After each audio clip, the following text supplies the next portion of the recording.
And while, yes, some of our media and some of our social media influencers and even some of us fellow Catholics, I think, try to bring the Holy Father into every culture war battle in American politics, I will always remember the Holy Father, whether he makes its way through this illness, and I certainly hope that he does. I will always remember the Holy Father in March of 2020,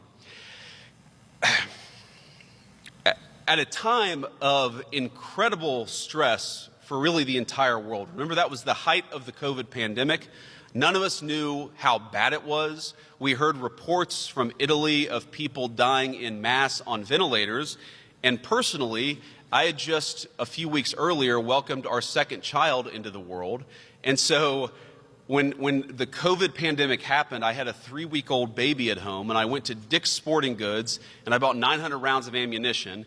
And then I went to Walmart, and I bought 2 bags of rice.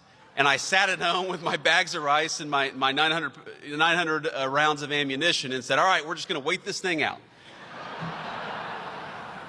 And into that void, when a lot of people didn't know how bad it was, and of course, thankfully, the pandemic was not as bad as the very worst predictions. It was quite bad, but not as bad as the very worst predictions.